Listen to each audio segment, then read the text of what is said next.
સાબરકાંઠા જિલ્લાના પ્રાંતિજ ખાતે પાણીની ટાંકી ભરવા માટે હજારો લીટર શુદ્ધ પાણીનો વ્યય થઈ પાણી ગટરમાં જાય છે, પણ જવાબદાર પાલિકા દ્વારા કોઈ જ કાર્યવાહી કરવામાં આવતી નથી. તો બીજી બાજુ પાણીના સંપ પણ સફાઈ વગર દુર્ગંધ મારે છે અને દુર્ગંધ પાણી નગરજનો પીવાથી તેઓનું સ્વાસ્થ્ય બગડે તો નવાય નહીં.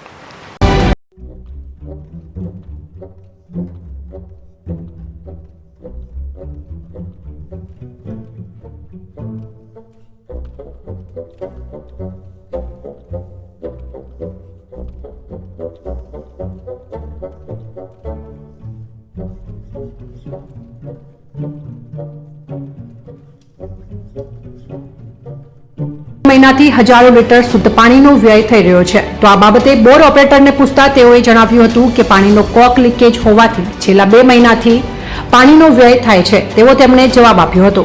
તો વોટર વર્કર્સ કર્મચારી તરુણભાઈ ભાવસરે ગાણપણ જેવી વાત કરી હતી કે લોકો કહે છે કે પાણી નથી આવતું, એટલા માટે અમે લોકોને ખબર પડે તે માટે ટાંકી ઉભરાતી રાખીએ છીએ. પ્રાંતિજ ખાતે પાણીની ટાંકી ભરવા માટે હજારો લીટર પાણીનો વ્યય. સવાર સાંજ પાણીની ટાંકી ભરવા હજારો લીટર શુદ્ધ પાણીનો વ્યય થાય છે. સંપની સફાઈ ન થતા રોગચાળાની ભીતિ. ત્યારે વોટર વર્કર્સ કર્મચારીને શું ખબર કે જેના ઘરે પાણી ન આવતું હોય તે જ કમ્પ્લેન કરવાનું છે અને ફોલ્ટ શોધવાને બદલે આમ હજારો લીટર પાણીનો વેડફાટ કરી રહ્યા છે. તો વોટર વર્કર્સ કર્મચારી તરુણભાઈ ભાવસરે તો એટલે સુધી બોર ઓપરેટરને કીધું કે પત્રકારો આવે એ એમનું કામ કરે અને આપણે આપણું જ કામ કરવાનું. અને ઉપરથી બોર ઓપરેટરને બોલવા લાગ્યા કે તને કઈ રીતે ખબર પડે કે વાલ્વ બગડ્યો છે? એ તો લોકોને ખબર પડે એટલે પાણી જવા દેવાનું હોય છે. આમ પાણીનો બગાડ ખુદ વોટર કર્મચારી દ્વારા કરવામાં આવી રહ્યું હતું.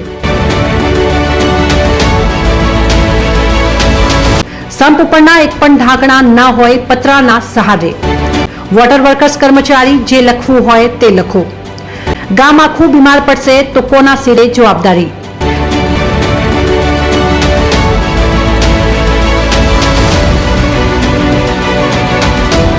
ત્યારે હાલ તો હજારો લીટર આખો દિવસ શુદ્ધ પાણીનો વ્યય થતા તેની પાછળ લાઇટ પણ વપરાતા વીજળી બિલ પણ વધારે આવે છે અને શુદ્ધ પાણીનો બગાડ થતો જોવા મળી રહ્યો છે.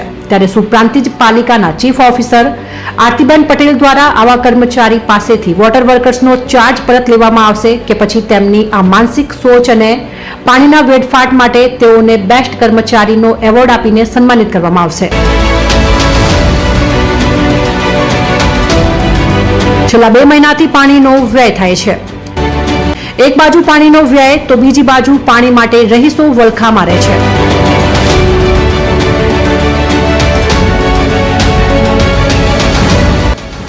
એ તો હવે જોવાનું રહ્યું. ત્યારે એટલું તો ચોક્કસ છે કે લોકોને બતાવવા માટે ટાંકી ઉભરાવી પાણીનો વ્યય કરવામાં આવે એ તો યોગ્ય નથી. ત્યારે ચીફ ઓફિસર દ્વારા આવા કર્મચારી ઉપર શું પગલાં